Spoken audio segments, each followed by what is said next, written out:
Damas y caballeros, niños y niñas, criaturas y criaturas, bienvenidos a un nuevo episodio de Pregunta la View. Por fin aquí pasamos a fase 3, así que ahora puedo salir a la calle en fin de semana, aunque bueno, eso también significa que se va a llenar de turistas, lo cual no sé si es bueno o malo. Pero bueno, para pasar el tiempo, me llegó la pregunta del señor Desapercibido 03, que nos pregunta: ¿qué son los priones? ¿De dónde vienen? ¿Y qué quieren de nosotros? Para explicar qué es un prión, primero debo explicar las diferencias y similitudes entre el ADN y las proteínas. Si yo cualquiera de ustedes le preguntara para qué sirve nuestro ADN, seguramente ustedes me responderían: para guardar la información de un ser vivo y así saber cómo crear otro ser vivo o cómo reproducirlo. Y sí, eso es correcto. Pero ¿cómo funciona? ¿Cómo llevas esa información de la teoría a la práctica? Aquí es donde entran las proteínas. Mientras el ADN es algo así como el software del cuerpo humano, el que guarda la información y da las instrucciones, las proteínas son el hardware, son los pequeños obreros que hacen todo el trabajo sucio. Curiosamente, el ADN y las proteínas tienen bastantes cosas en común. Los dos son cadenas. Los dos están hechos de una secuencia de elementos, la cual se puede intercambiar, mover y producir en distintos códigos. Los dos pueden guardar un código en sí mismo. Y también los dos se pueden plegar. El ADN normalmente es plegado en cromosomas a la hora de dividir a la célula, y las proteínas a su vez pueden ser plegadas en una infinidad de formas distintas. Las diferencias son que, por un lado, ambas moléculas están hechas de materiales distintos. Mientras el ADN está hecho de bases nitrogenadas, las famosas adenina, timina, guanina y citosina, las proteínas están hechas de aminoácidos, de los cuales una parte puede ser creada por nuestro cuerpo y otra parte la obtenemos de la comida que comemos todos los días, sobre todo de la carne y las legumbres. Otra gran diferencia es que el ADN, sobre todo el de doble hélice, es bastante más estable y puede armar combinaciones de información mucho más largas y complejas.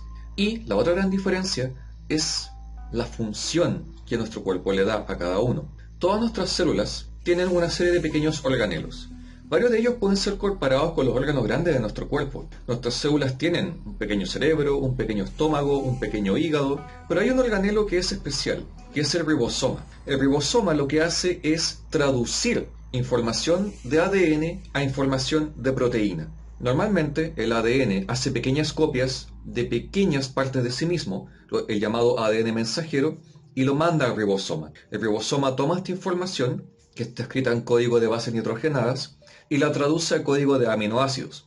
Es decir, si llega un ADN mensajero que dice AC, ACGT, ACGTT, ACRG, JEG, el ribosoma toma eso, después toma distintos aminoácidos que están flotando dentro de la célula y ¡pum!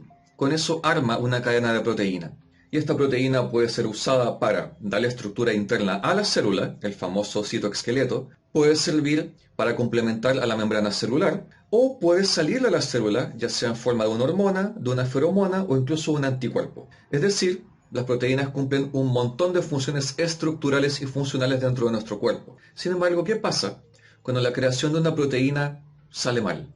Estos son los priones. Los priones son proteínas que por algún error dentro del proceso de ensamblado terminaron saliendo deformes. Para esto ni siquiera hace falta realmente que el código haya sido mal escrito, sino que basta con que esté mal plegado para que ya sea una proteína deforme. El prión sale del ribosoma, se encuentra con otras proteínas similares y les contagia su mal plegamiento, transformándolas en más priones, las cuales a su vez salen de la célula, se encuentran con más proteínas y el proceso se vuelve exponencial. Peor aún, los priones tienen la particularidad de atraerse unos a otros, muchas veces formando grandes aglomeraciones y coágulos que pueden realmente ser un problema mortal para las células y para los tejidos. El problema con los priones es que, por un lado, no hay verdaderos mecanismos dentro de la célula para corregir estos errores. De hecho, el cuerpo ni siquiera sabe detectar cuando esto ocurre. Segundo, el periodo de incubación de esta enfermedad es muy largo. Pueden pasar años antes de que tú experimentes síntomas. Y tres, las enfermedades por priones siempre causan la muerte. Las enfermedades por priones más conocidas son las que afectan al sistema neurológico. Y es por eso que los síntomas más documentados son síntomas como pérdida del equilibrio, pérdida de la memoria, cambios en el comportamiento, comportamiento violento, espasmos, convulsiones, problemas de sueño, insomnio crónico, y de una u otra forma todos esos efectos se van acumulando hasta que causan la muerte. Ahora, ¿cómo se contagian las enfermedades por priones? Esto se tiene que dar por causas muy directas. Puede ser una transfusión de sangre o puede ser porque consumiste carne de un animal con una de estas enfermedades. Durante el siglo XX, esto se volvió un verdadero problema en Inglaterra por la llamada enfermedad de las vacas locas. Pero esto en el fondo también fue culpa del mismo ser humano, porque en muchas granjas en Inglaterra a las vacas les daban de comer una especie de pellet, el cual entre otras cosas contenía sobras de carne de oveja. Y esta carne de oveja venía infectada con priones. Las vacas se comían este pellet y los priones llegaban a su cerebro, causando la enfermedad de las vacas locas. Luego, las personas consumíamos la carne de vaca y nos podía llegar a nosotros. En otras palabras, si una enfermedad por priones se manifiesta en nuestra sociedad, eso no solamente significa que tenemos un agente infeccioso peligroso, sino que también significa que hubo un gran error o una gran serie de errores en el sistema de producción de alimentos que fue culpa nuestra. Ahora, tal vez algunos de ustedes estén detectando otro tema que se está trasluciendo entre líneas de todo esto, y que es tal vez la pregunta más interesante sacada de este tema. Si el ADN y las proteínas tienen tantas cosas en común, ¿por qué el ser vivo que nosotros conocemos terminó escogiendo el ADN como molécula de información en vez de las proteínas? ¿Es posible que existan seres que ocupen proteínas como molécula que guarda información?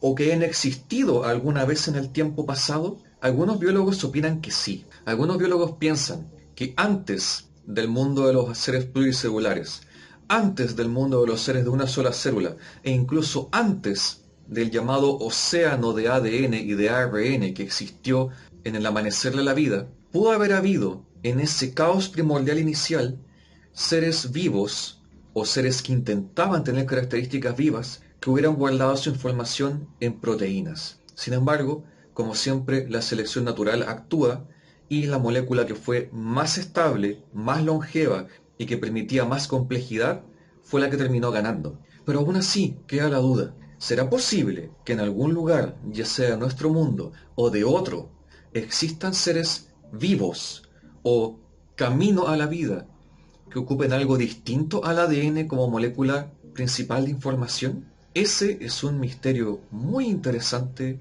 que tiene a muchos biólogos con la antena en alto pensando ¿y qué pasaría si? Y esa tal vez es la pregunta más importante que todo biólogo tiene que hacerse alguna vez en su vida. ¿Qué pasaría si? Si tienes esa pregunta en tu mente, siempre podrás tener la mente abierta ante nuevas posibilidades de cómo el universo y sobre todo cómo la vida podría sorprendernos en el largo, mediano o incluso en el corto plazo. Si ves una mancha verde en una pared de la ducha, no la limpies al tiro. ¿Cómo sabes si esa mancha verde en la pared de tu ducha podría tener alguna pista clave sobre el origen de la vida? No olviden de dejarme sus comentarios, preguntas, dudas, sugerencias y dilemas existenciales en las redes sociales que van a aparecer por aquí y por allá. Nos vemos la próxima semana. Y si no los vuelvo a ver porque me fui a una máquina del tiempo a estudiar la época de los seres unicelulares, yo les digo, buenos días, buenas tardes y buenas noches. Gracias por ver.